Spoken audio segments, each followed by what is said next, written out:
여러분 안녕하십니까? EBS 초대석 정관용입니다. 과거에는 공상 과학 만화에서나 보던 로봇, 그런데요 이제 로봇을 일상생활에 적극적으로 활용할 수 있는 그런 시대가 곧 열립니다. 미래 먹거리 산업의 대표 주자 가운데 하나가 바로 로봇 산업이죠. 그래서 오늘은 우리나라 로봇 연구의 맨 앞에 서 계신 분 초대했습니다. 국내 첫 인간형 로봇이죠. 휴보의 아버지이시고요. 최근에는 그 왜 누리호 발사체에 2단 분리되는 장면을 누구도 찍질 못했는데 직접 개발하신 관측 장비로 이걸 촬영해서 또 화제가 되신 분입니다. 카이스트의 우리 오준호 교수 함께 만나겠습니다. 교수님 어서 오십시오. 안녕하세요. 예.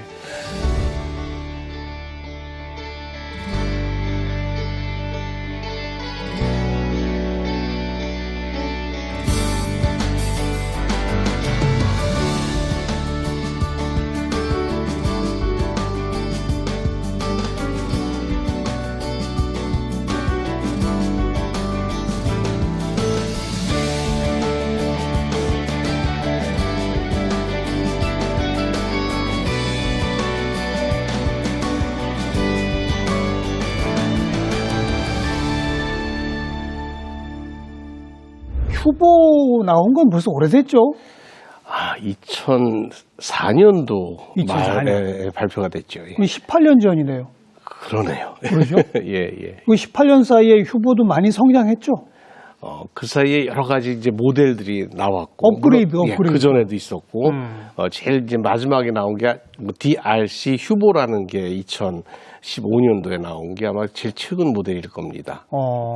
이게 보통 인간형 로봇이라고 휴머노이드 이렇게 그렇죠. 말하는 인간형 로봇이죠. 그게 그러니까 두 팔과 두 다리가 있어서 이렇게 걸어다니고 뭐 한 그런 로봇 아닙니까? 맞습니다. 그래서 이제 우리는 인간형 로봇이라고도 하고 이제 휴머노이드라고 하는데 가장 중요한 것이 사람을 흉내내는 건데 그중에서 두 다리로 걸을 수 있느냐라는 게 가장 기본적인 기능이 되겠죠. 그냥 걸을 뿐만 아니라 계단도 올라가고 뭐 다 그럼요. 그런 거죠. 그러니까 기본적으로 사람이 할 수 있는 운동을 다 할 수 있게 예. 설계된 기계 장치입니다. 우리가 세계 최초는 아니었죠?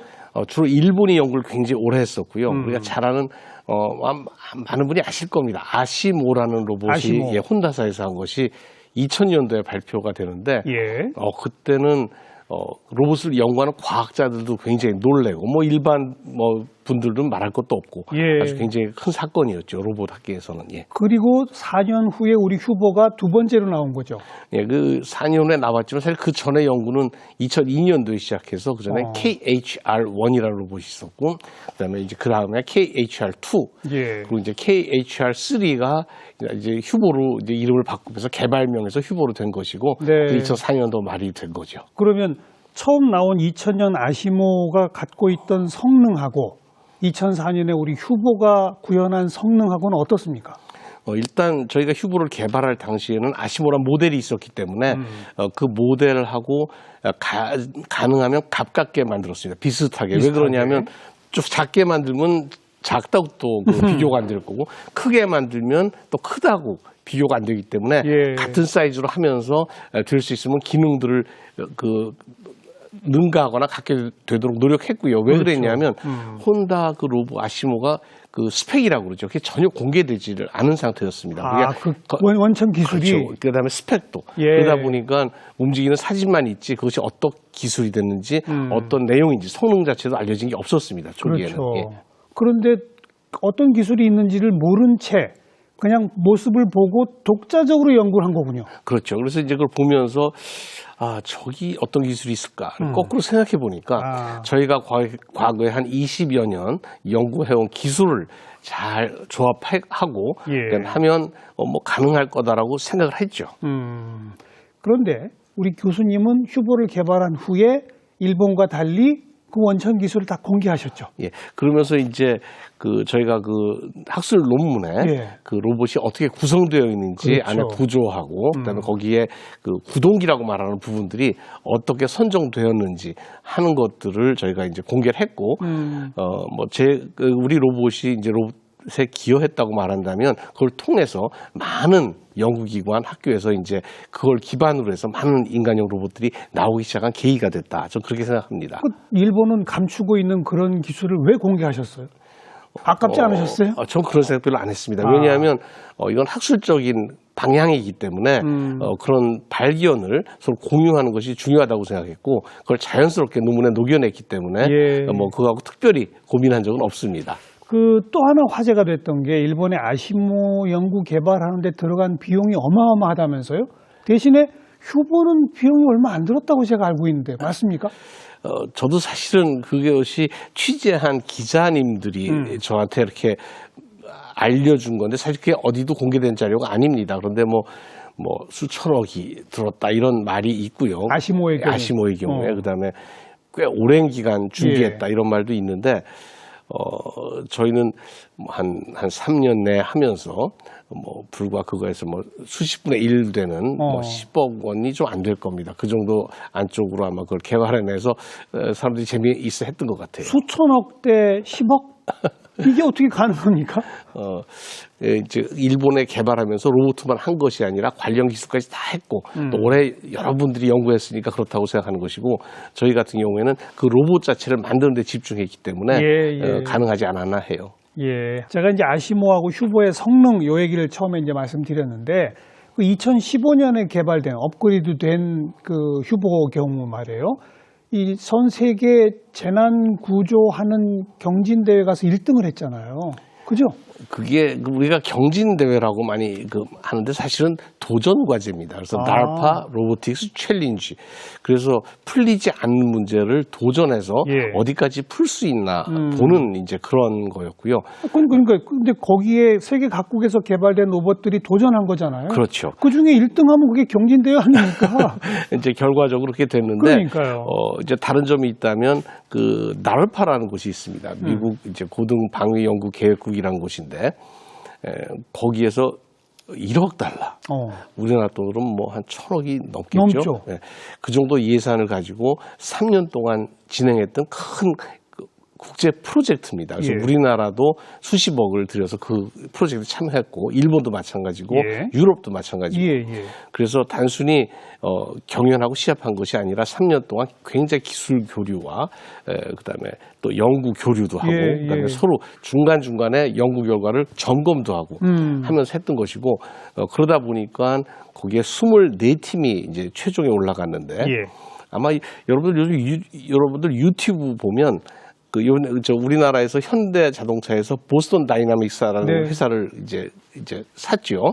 인수했죠. 거기에 보면 아틀라스라는 로봇이 있습니다. 막 뛰어다니고 막 제주도 넘고 하는 인간형 로봇이 있는데 그 로봇이 10대가 참여했습니다. 그 당시에 그 당시에 10대. 그다음에 일본의 아주 대표적인 로봇 HRP 그 혼다 아시모 기술을 그대로 가지고 아시모의 업그레이드 그렇죠. 이제 관련된 기술이 있는 그 로봇도 4팀이 참여했고요. 그리고 이제 저희 디아시 후보도 국내에서 저희가 이제 팀 카이스트가 하나 나왔었고 그다음에 저희가 그 기계를 미국의 라스베가스 대학에 보내서 그것도 그 팀에서도 가지고 도전한 겁니다. 그래서 이제 뿐만 아니라 미국의 나사라든가 그다음에 그 아주 우리가 다 잘 아는 MIT라든가 이런 카네기 멜론 대학이라든가 이렇게 큰 대학까지 다 연구소에서 했던 건데 결과적으로 저희가 제일 좋은 성적을 낸 거죠. 그러니까 1등한 거 아닙니까? 24팀 중에서 같이 시작해서 3년 동안 연구는 했지만 결과물은 우리가 1등한 거잖아요. 그렇죠. 저도 그 동영상을 봤거든요. 그러니까 걸어갈 뿐 아니라 문도 열고 무슨 이렇게 삥 돌아가면서 벽도 뚫어내고 맞아요. 여러 가지를 다 하더라고요. 그게 이제 그 후쿠시마 원전 사고가 난 것이 2012년도인데 그 당시에 이제 많은 그 당시에 최고의 로봇들이 들어가서 시도를 했었는데 그것이 실패합니다. 그래서 그걸 이제 교훈 삼아서 그 문제를 푸는데 8개를 문제를 나눴어요.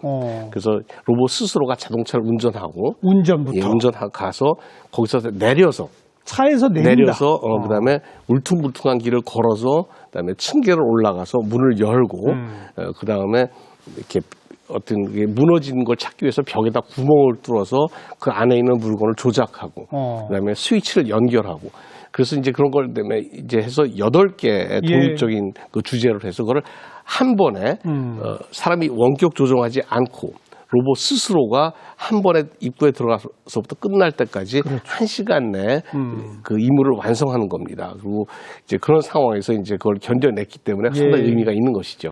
그럼 지금 벌써 그때로부터도 7년이 흘렀는데 예. 이제는 성능이라고 표현해도 되나요? 아무튼 더 좋아졌겠네요. 사실 그때 저희가 그 1등이라는 걸 1등을 하면서 제가 느꼈던 것이 우리 로봇이 이것이 최고의 로봇이라는 뜻은 아닙니다. 그 상황에서 제일 문제를 잘 푼 로봇이지. 다시 말해서 그 다른 기술 선진국의 로봇들이 갖고 있는 그 원천 기술들, 우리가 갖고 있지 않은, 우리 이제 많은 걸 사올 수밖에 없었고 도입할 수 없었던 부분이 있었는데 그런 것들을 우리가 기술을 내재화해야겠다는 생각을 하게 돼서 예. 그 이후로는 로봇 자체 개발보다는 거기에 들어가는 원천 기술들, 구동기라든가 감속기라든가 제어기라든가 구조라든가 이런 거에 대한 연구를 계속했습니다. 그래서 예. 그 로봇의 형태로 뭐 다른 건 나온 거 없지만 많은 부분들이 저희가 기술을 습득한 거에 됐죠. 제가 처음 시작할 때 휴보의 아버지 이렇게 소개했는데 그러면 나에게 휴보는 아들이다? 뭐라고 해야 됩니까? 아들 새끼손가락 아프고 전 애물단지 같은 생각이 들어요. 우리 자식들 보면 그렇잖아요. 보면 안타깝고 이제 보면 그것이 우리가 항상 이 로봇이란 건 완성된 게 아닙니다. 예. 많이 만들어져가는 과정에 있고 다시 예. 말해서 성장해 나가는 과정에 있기 때문에 예. 항상 주의하고 조심하고 그다음에 굉장히 애틋하고 그다음에 사랑스럽고 그런 존재입니다. 애물단지다. 예, 그래서 저 애물단지라고 애정어리게 이렇게 네. 불러봅니다. 네.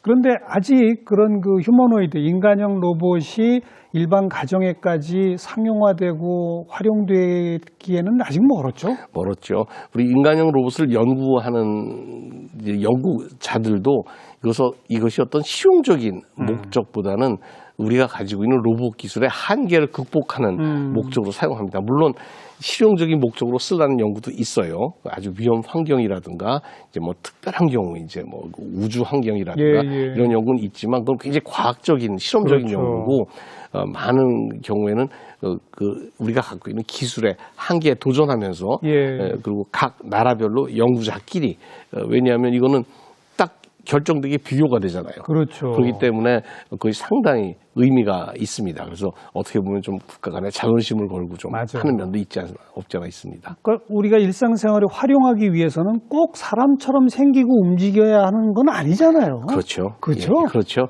그래서 우리가 인간형 로봇, 그러니까 보통 로봇 그러면 다 목적이 있어요. 청소하는 로봇, 그렇죠. 설거지하는 로봇, 예. 다 목표가 있는데 목적이 있는데 인간형 로봇만은 목적이 없어요. 인간형이기 때문에 너 밥 해봐, 뭐 땅 파봐, 땅 팔 수도 있고. 그래서 어떻게 보면 인간형 로봇은 다목적 로봇에 해당합니다. 크게 따지면. 예. 그런데 아직은 저희 기술이 그런 그렇죠.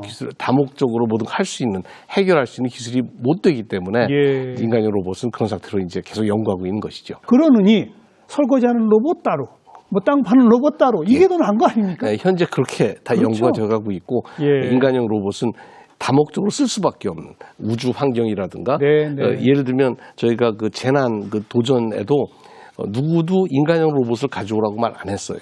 그런데 그 8가지 미션을 수행하려다 하려면. 보니까 인간처럼 만들 수밖에 없었던 거예요. 그래서 이제 그런 의미가 있습니다. 네. 그렇다면 지금 휴보는 어디 외국이나 국내 어디에 팔리거나 이런 경우는 없겠네요. 그냥 계속 연구 목적이겠네요. 저희 로봇을 연구 목적으로 필요하는 곳이 많습니다.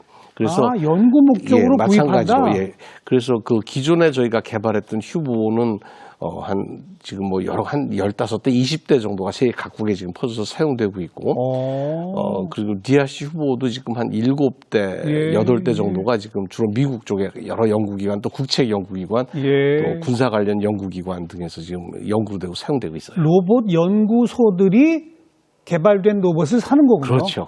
왜냐하면 그런 로봇을 만들기가 어려우니까 예. 그런 로봇을 구입해서 자기네 그 추가 연구를 거기다 하는 거죠. 그런 그 휴보는 한 대에 얼마 정도씩 받고 팔립니까? 지금 한 4억, 5억 정도 할 겁니다. 웬만한 스포츠카 비싼 슈퍼카 정도 값 되죠. 예. 제조 비용은 많이 절감이 되고 있습니까? 그러면? 그건 사실 그 제조 비용보다도 연구에 들어가는 비용이기 때문에 사실은 제조 원가를 뭐 무게를 달아서 말할 수는 없죠. 그렇지만 일단 한번 연구가 진행이 되면 물론 이거 뭐 양산은 아닙니다만 어디서 주문이 들어오면 예. 곧바로 생산하는 데는 비용 얼마 안 들 거 아니에요, 이제. 뭐 그럴 수도 있고 또 다른 요소들이 많이 들어가기 때문에 예, 저희가 그다음에 또 중요한 것이 그렇게 예를 들면 이제 비싼 값을 주고 이제 우리가 물건을 이제 로봇을 넘겼을 때 예. 저희가 한 2, 3년 동안은 계속 돌봐줘야 됩니다. 애프터 서비스가 그 비용이 굉장히 많이 들어가요.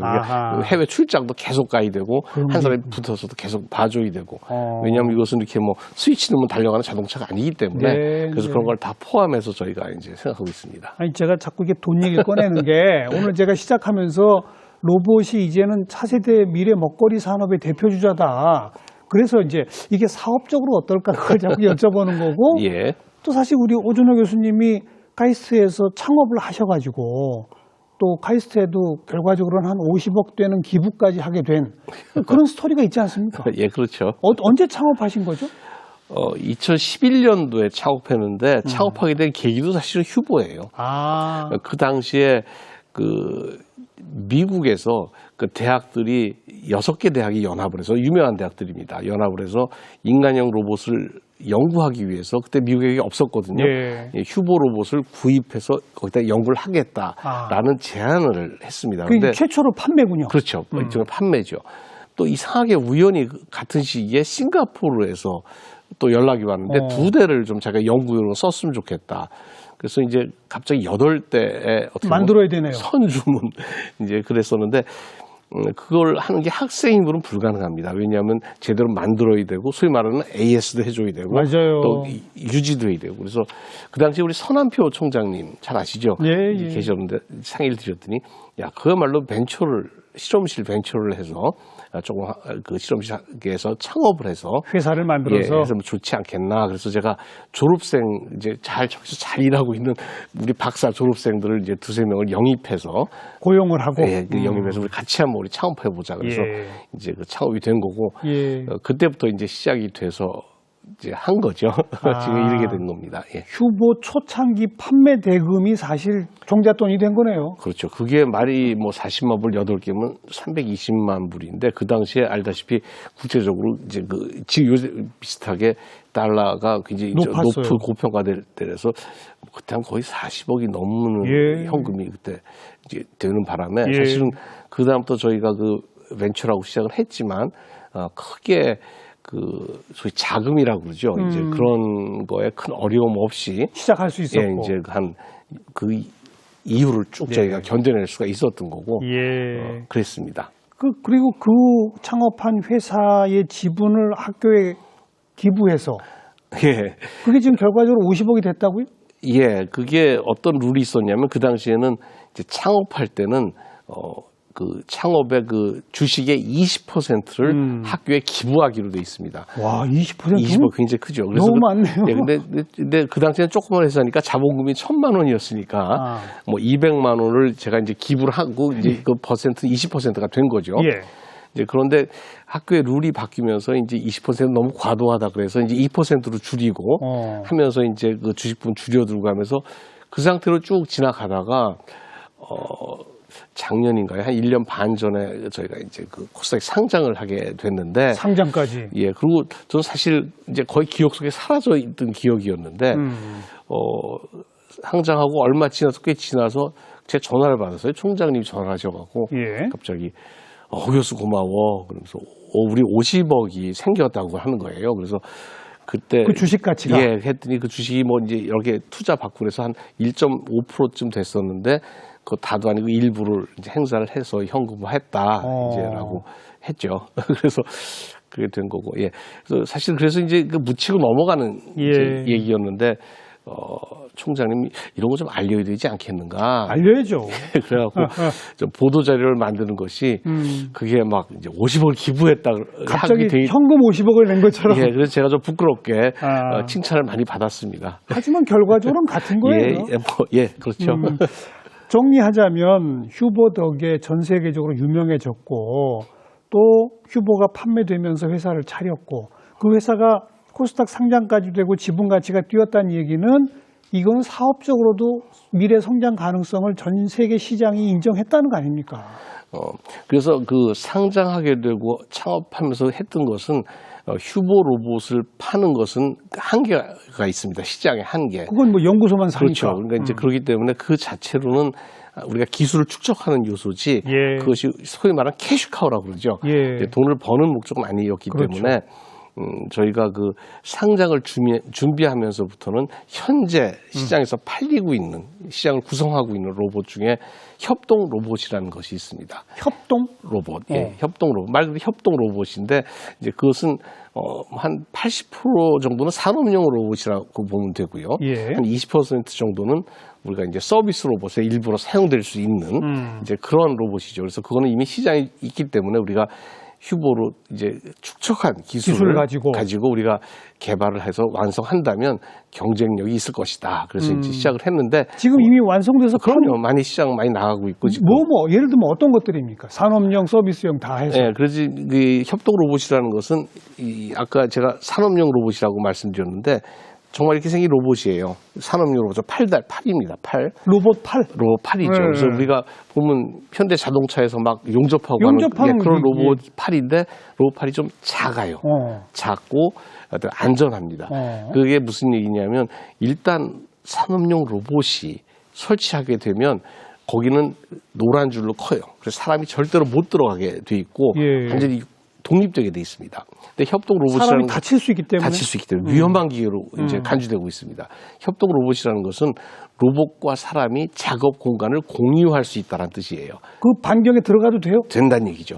다시 말해서 사람이 섞여서 일을 해도 되기 때문에 여태까지 그런 웬만한 중소기업 같은 데서는 산업용 로봇을 쓸 수가 없어요. 그거 하면 공장 완전히 다 바꿔야 되니까. 그렇죠. 근데 지금 협동 로봇이 나오면서 이제 그런 로봇이 이제 한 대 갖다 놓고 사람 옆에 갖다 놔도 그 옆에서 같이 안전하게, 일한다. 그러다 보니까 지금 새로운 시장이 열리면서 이제 관심도 많고 그러다가 또 요즘 들어서는 그래서 협동이라는 단어를 협동이라는 말을 붙여요. 영어로 코봇이라고 이제 간단하게 얘기를 하는데 이제 그것이 또 최근 들어와서는 뭐 로봇 카페라고 그런 거 들어보셨죠? 예. 로봇 카페나 이런 뭐 피자도 한다 그러고 닭도 만든다고 하는 그런 로봇에 이제 친화적으로 이제 들어가는 것들이 여러분들 보시는 협동 로봇입니다.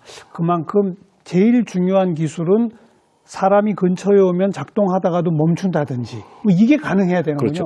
뭐 이 로봇은 근처 가도 작동해요. 그럼 너무 잘 쓰기 때문에 중요한 건 충돌하면 충돌을 감지해서 씁니다. 그래서 사람하고 부딪히거나 해도 사고로 연결이 안 된다는 특징이 있어요. 그렇군요. 그 제일 카페나 이런 데서 하는 거는 어찌 보면 이제 서비스용일 것이고 그렇죠. 산업용으로 제일 많이 지금 팔리고 있는 건 어떤 일을 합니까? 예를 들면 주로 이제 그 공작 기계 같은 우리 CNC라고 하는 공작 기계들 다 아실 겁니다. 거기에 조그만 재료를 장착했다 완성되면 빼고 이렇게 하는 그런 것들이 있어요. 그런 작업이 기존에도 로봇을 하고 있는데 이 부품이 작고 그럴 경우에는 이 로봇이 들어갈 공간이 굉장히 작습니다. 그리고 거기는 사람이 계속 다니면서 서비스를 해줘야 돼요. 그래서 이제 그런 것들을 사람만이 할 수 있었는데 지금은 이제 협동 로봇이 들어가서 사람하고 뒤섞여서 일을 할 수 있는 것들, 그다음에 용접 같은 것도 옛날에는 그 전용 용접 장치가 있어야 되지만 지금 옆에 갖다 놓고 그냥 사람이 이렇게 가르쳐 주면서 즉석에서 할 수도 있고 뭐 그다음에 예를 보면 굉장히 많죠. 뭐 이렇게 뭐 막 스프레이 뿌려서 이렇게 뭐 칠하는 것도 있고 그다음에 그다음에 사출물을 갖다 해서 뭐 정전기를 제거하는 것도 있고, 그거는 쓰는 곳에 따라 뭐 무수히 지금 계속 개발되고 있고, 이제 그런 사용 영역을 넓혀가고 있습니다. 그 모든 게 다 주문 생산이겠네요. 그렇지 않습니다. 우리는 이제 그게 재미있는 것이 저희는 로봇 팔을 만들어요. 하는 거고, 여기 사용하시는 분은 통닭을 튀기시는 분이에요. 자, 그러면 이 로봇 갖고 통닭 튀기는 걸 만드는 거는 제3의 그걸 갖다 우리가 시스템 엔지니어링이라고 말을 합니다. 별도의 회사가 또 있어요? 별도 회사가 있어야 돼요. 그래서 그분들은 뭐 하냐면 이 로봇을 잘 다룰 줄 알고, 그 다음에 뭐 카메라, 센서 이런 걸 잘 다룰 줄 알고, 그리고 통닭 하는 사장님께 어떤 걸 원하시냐고 물어봐서 원하는 대로 중간에 공급해 주는 분이 있죠. 그게 이제 우리는 이제 영어로 SI 업체라고 얘기해요. 시스템 인테그레이션. 그러니까 시스템을 만들어주는, 움직이게 해주는, 사실 그 분들의 굉장히 많이 필요합니다. 그분들이 활성화되지 않으면 예, 이 로봇이 보급되기가 굉장히 어려워요. 어렵겠죠. 예, 그래서 저희도 항상 기회 있을 때마다 얘기하는 것이 우리나라에 더 많은 SI 기술자들이 있어야 된다. 예.